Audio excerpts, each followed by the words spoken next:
pabalik na tayo ng Manawag since umulan.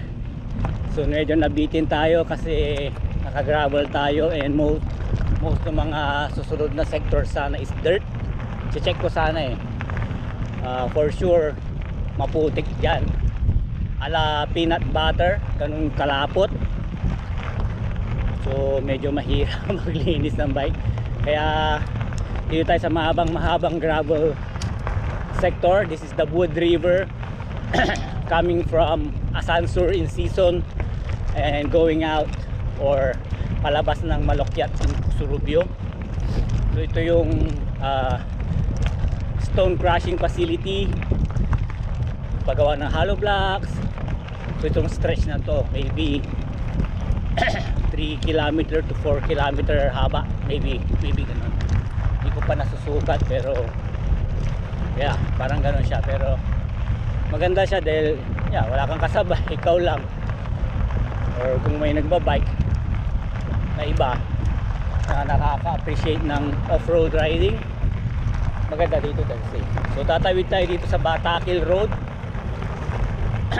Pag kanan papunta ng Balakag Hills, pagkaliwa papuntang Batakil proper, Barangay Batakil in season. So ito ang labas natin dito. Isang malaking gravel crushing facility, and ayun nga, Barangay Balokyat. And hopefully hindi na muna umulan, uwi muna tayo kasi gusto kong dumaan dun sa Arizona, isa sa mga mahabang sa mga magaganda scenic na gravel sector natin, na tingin ko parang sisementoy na kasi parang may parang inayos yung kalsada pero I mean yung dirt parang dinaanan ng isang machine na flat nila. Ayan, umabot na uli. So ito ang kahabaan ng Wood River or dating Wood River.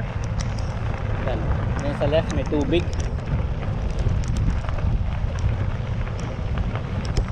So ayan, kung hindi na lumakas ulan, abutin muna tayo. So for sure nakakadaan tayo sa mga puddle of mud dito, puddle of water. Hindi man perfect road, pero ganda na nito kasi ayan yung gravel crushing facility na malaki. So parang bundok yan, dadaan tayo sa gilid yan later.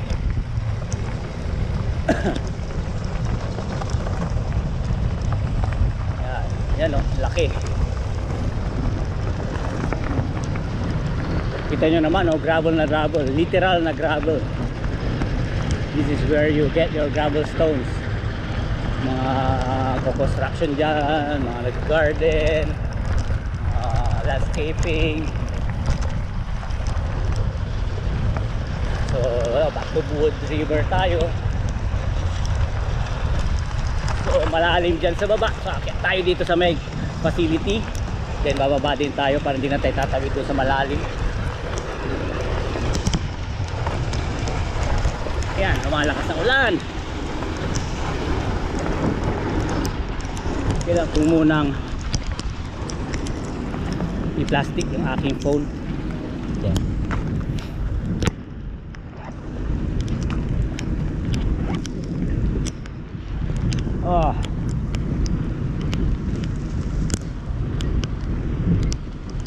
So advertisement. Plastic mo natin yung phone natin. Dali. Daan muna ako, kuya. Thank you. Yun. Tama, tinabigyan tayo ni kuya. Kasi kung mauna siya, maiipit tayo eh.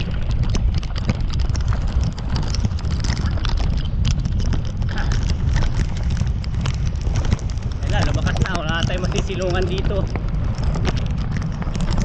So it's up to us. Hanap na tayo ng magandang area lang para hindi masyadong maputik. So linis bike later.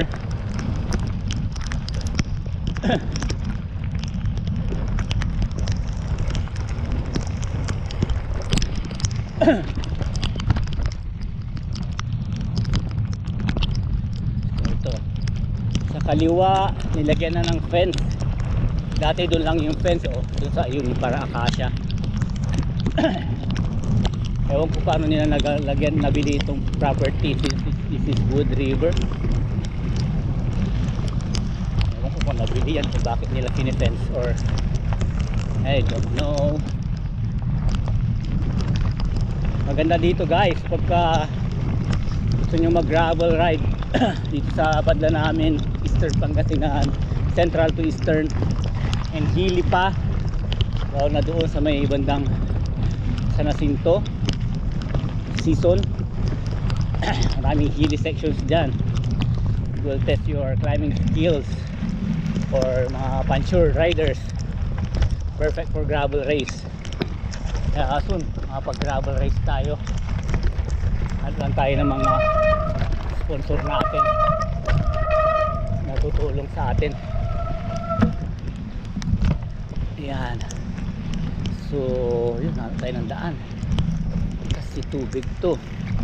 So I think the road is here sa kabila mali kasi kinantawirin natin yung tubig.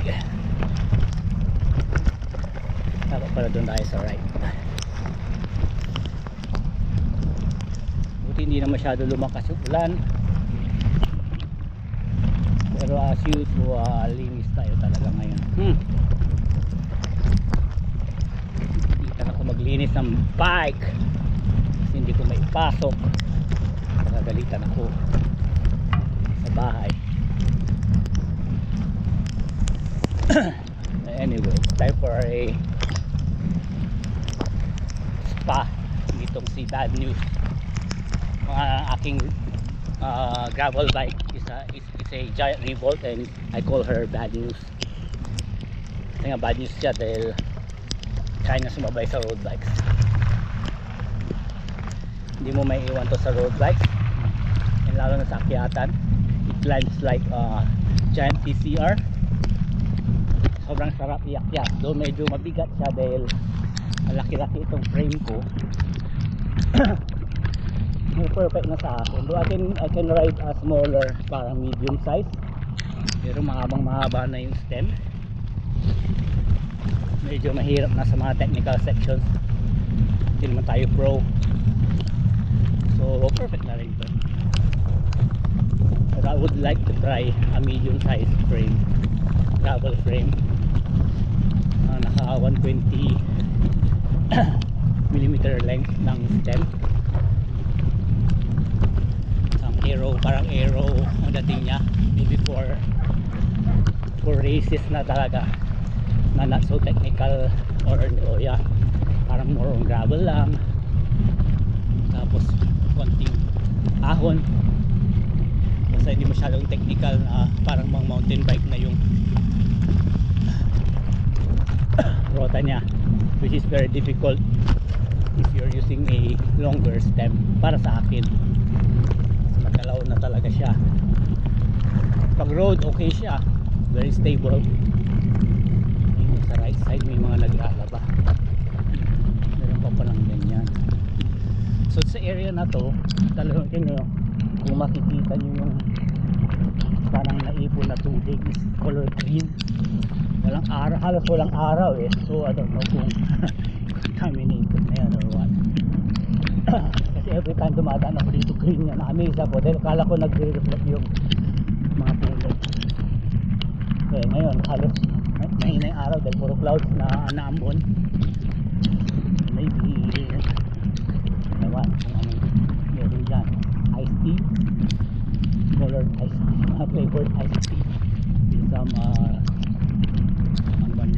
bubblegum flavor. Sa kabila mas greener.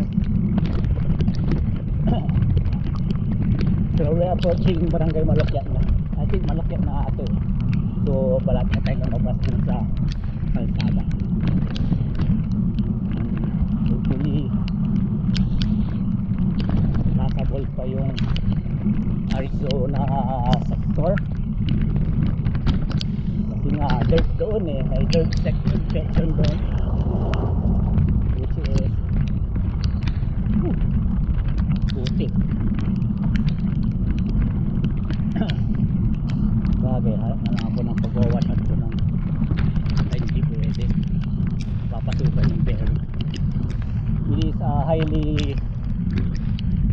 recommended na you do less washing of your pipes kasi nga yung mga bearing nakapasukan ng tubig unless masipag ka mag-repack, magpalit ng bearing. Na pag ceramic, sakit, mahal na, you need special tools to remove and store kasi nga ceramic siya, parang plastic, so hindi siya pwedeng pukpukin, hindi ka pwedeng magkamali at masisira. So not sure kung ceramic mga nandito, pero I think yung crank nito is ceramic, hindi niya. Yeah, we're already in Malakyat. So later